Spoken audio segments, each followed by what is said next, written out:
தேவனே நான் ஓமதண்டையில்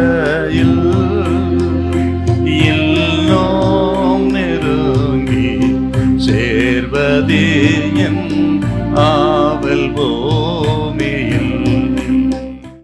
யோவான் எழுதின சுவிசேஷம் 15ஆம் அதிகாரம் 4-5 வசனம். என்னில் நிலைத்திருங்கள், நானும் உங்களில் நிலைத்திருப்பேன். கொடியானது திராட்சை செடியில் நிலைத்திராவிட்டால் அது தானாய் கனி கொடுக்க மாட்டாதது போல நீங்களும் என்னில் நிலைத்திராவிட்டால் கனி கொடுக்க மாட்டீர்கள். நானே திராட்சை செடி, நீங்கள் கொடிகள். ஒருவன் என்னிலும் நான் அவனிலும் நிலைத்திருந்தால் அவன் மிகுந்த கனிகளை கொடுப்பான். என்னை அல்லாமல் உங்களால் ஒன்றும் செய்யக்கூடாது.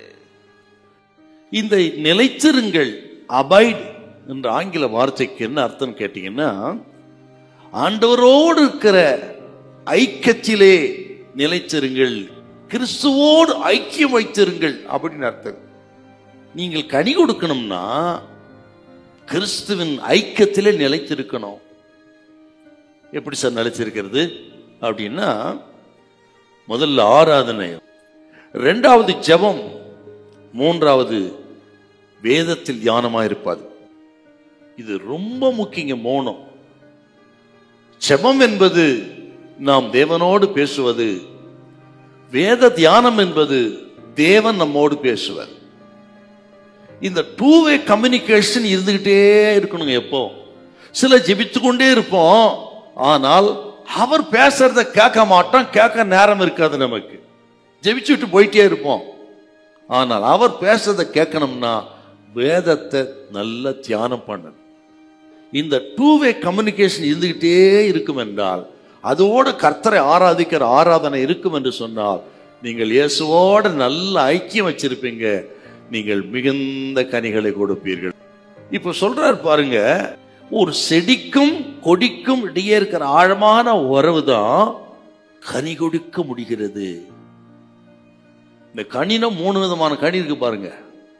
கனி கொடுப்பது, அதிக கனி கொடுப்பது, மிகுந்த கனி கொடுப்பது. எந்த அளவுக்கு ஆண்டவரோடு ஆழமான உறவில் இருக்க இருக்க அதிக கனி கொடுப்போம், இன்னும் ஆழமா இருக்க மிகுந்த கனி கொடுப்போம். இப்போ செடிக்கும் கொடிக்கும் இருக்க அந்த உறவு தாங்க. அந்த உறவு விட்டு போச்சுன்னா அந்த கொடியும் பட்டு போகும், கனி இல்லாம போயிடும். அருமையான கர்த்தருடைய பிள்ளைகளே, இப்போ ஆண்டவருக்கு நமக்கு உறவு எப்படி கொஞ்சம் பார்க்கணுங்க. அடுத்தவர்கள் ஜெபிக்கிற ஜபத்தினாலே நம்ம பாதுகாக்கப்படலாம். ஒருவேளை மனைவியின் ஜெபம் புருஷனை பாதுகாக்கும், ஒருவேளை புருஷனுடைய ஜெபம் மனைவியை பிள்ளைகளை பாதுகாக்கும்.